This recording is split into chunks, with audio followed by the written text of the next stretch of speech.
Assalamualaikum warahmatullahi wabarakatuh. Perkenalkan, nama saya Mesa Ramunija dari kelas 12 IPA 4.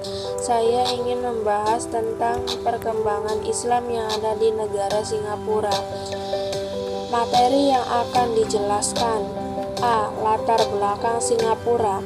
Singapura merupakan negara kepulauan yang terletak di penghujung selatan Semenanjung Malaya. Luas wilayahnya hanya sekitar 583 km. Penduduknya mayoritas pendatang, terutama berasal dari etnis Cina. Penduduk Singapura yang beragama Islam terbilang minoritas dan hampir semuanya berasal dari orang-orang Melayu.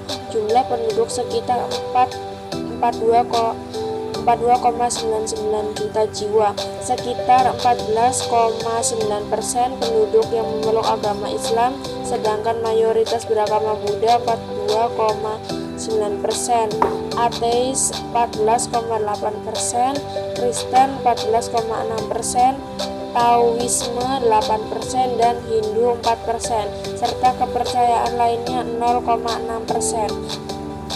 B. Hal-hal penting yang terjadi selama perkembangan Islam di Singapura. 1. Pada tahun 1800 Masehi, pusat pendidikan tradisional berada di Kampung Glam dan kawasan Rochor. 2. Pada tanggal 31 Januari 1819 Masehi, Raffles membuat kesepakatan dengan Sultan Johor untuk mendirikan pusat perniagaan di Singapura yang membuka jalan masuknya Islam ke Singapura. 3. Pada tahun 1966 Masehi, pemerintah Singapura mengeluarkan rancangan undang-undang parlemen dan menerima undang-undang administrasi hukum Islam (AMLA). 4. Pada tahun 1966 AMLA mengusulkan pembentukan Majelis Ulama Islam Gapura atau Islamic Religious Council of Singapore (MUIS) sebagai suatu hukum.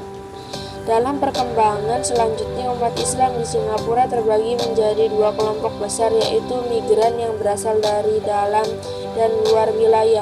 Kelompok migran dari dalam wilayah berasal dari Jawa, Sumatera, Sulawesi, Riau, dan Bawean. Kelompok ini identik dengan etnis Melayu. Adapun kelompok migran dari luar wilayah dibagi menjadi dua kelompok penting, yaitu Muslim India, pantai timur dan pantai selatan India, dan keturunan Arab, khususnya Hadramaut. Migran yang berasal dari luar wilayah secara umum berasal dari golongan Muslim yang kaya dan terdidik. Kelompok ini pula akhirnya membentuk kelompok elit sosial dan ekonomi Singapura. C. Sejarah perkembangan Islam di Singapura. Perkembangan Islam di Singapura juga tidak terlepas dari penyerapan suatu praktik hukum atau norma yang harus sesuai dengan kondisi budaya, sosial, dan ekonomi setempat. Kita dengan perkembangan yang pesat dengan adaptasi hukum Inggris. Meskipun demikian, umat Islam di Singapura tetap mengusahakan adanya hukum Islam di negara Singapura. Islam masuk ke Singapura dengan cara perdagangan yang dilakukan oleh bangsa Arab yang melalui daerah perairan Singapura. Pernikahan pedagang Arab dengan penduduk setempat kemudian tinggal dan menetap di Singapura, membuat Islam berkembang di daerah